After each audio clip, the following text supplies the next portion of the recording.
लेकिन समय के साथ साथ जैसे जैसे आगे वो बढ़ते जाता है, कुछ अनुभव उसको होते जाते हैं। उन्हीं अनुभव में से मैं एक अनुभव आपसे साझा करने का प्रयास कर रहा हूँ। मैं ये बताने का प्रयास कर रहा हूँ कि आखिर क्यों कोई अपने लक्ष्य में एक प्रयास में ही सफल हो जाता है, तो कोई एक से अधिक प्रयास में तो कोई सफल ही नहीं हो पाता है। बहुत बार आप सुनते होइएगा कि किसी बच्चे ने एक ही बार में कंपटीशन फेस कर लिया, तो किसी ने एक से अधिक बार में कंपटीशन फेस किया, तो कोई बच्चा कंपटीशन फेस कर ही नहीं पाता है। भगवान ने सबको वही दिया है जो सबके पास है, 2 हाथ, 2 कान, 1 नाक, 2 आंखें, 1 सर, 1 मुंह, और उसमें बुद्धि भी भगवान सबको बराबर दिया है। इसमें कोई कहे कि मैंने कम दिया उसने ज्यादा दिए हुए हैं, तो ये गलत बात है। जो अपने बुद्धि का जितना प्रयोग किया है वो उतना ही सीखा है और उतना ही जानता है। तो दोस्तों, मैं इस बात को समझाने के लिए एक प्रैक्टिकली एक चीज दिखा रहा हूँ। ये एक बाल्टी है, इस बाल्टी में जल भरा हुआ है, और ये जो है ये लक्ष्य है, ये जो है ये लक्ष्य है, ये गेंद है। मान लीजिए कि ये गेंद ही आपका लक्ष्य है, और एक ये बाल्टी है, बाल्टी नंबर 1, बाल्टी नंबर 2 और बाल्टी नंबर 3। तो तीनों बाल्टी में आप देखिए कि जल इसमें भी है, जल इसमें भी है, जल इसमें भी है, लेकिन इस बाल्टी में जो जल है वो साफ है, साफ जल है, और इस बाल्टी में जो जल है वो थोड़ा गंदा जल है, और इस बाल्टी में जो जल है वो पूर्ण रूप से गंदा जल है, पूर्ण रूप से गंदा जल है। आप थोड़ी सी इस बात पर सोचने का प्रयास कीजिए कि कोई व्यक्ति अगर इस गंदे जल में से इस बॉल को निकालना है, अगर ये जल साफ है और या गंदा हो, दोनों जल हो, और उसमें से बॉल को निकालना है, तो कोई व्यक्ति साफ जल से बॉल जल्दी निकाल लेगा और उसको बहुत ही कम समय लगेगा।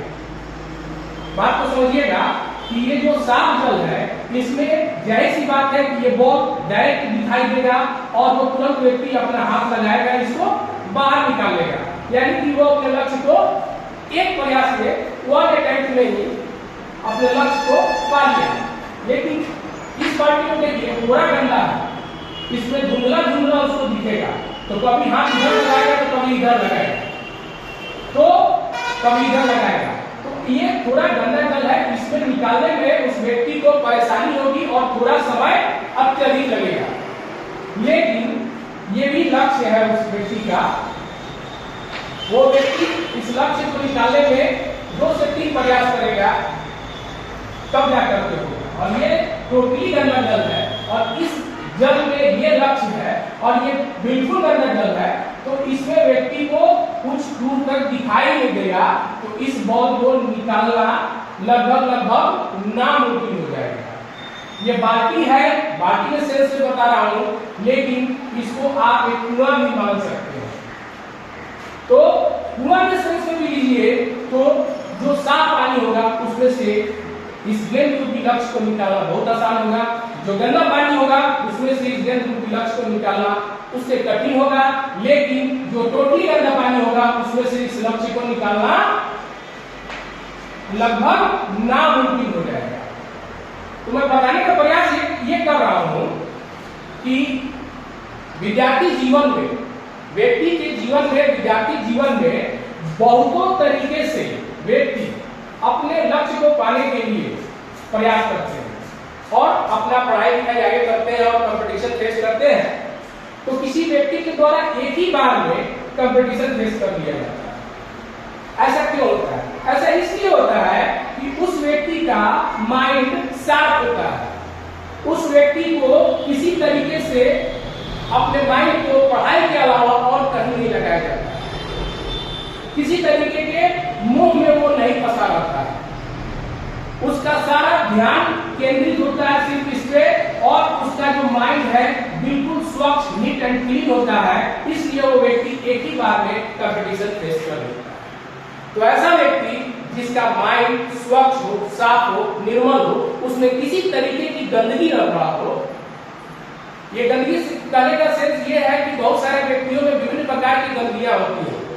कोई मोह के चक्कर में पड़ा है, तो कोई लोभ के चक्कर में पड़ा है, तो कोई दुनियादारी में किसी को आगे किसी को पीछे करने के फेर में पड़ा हुआ है।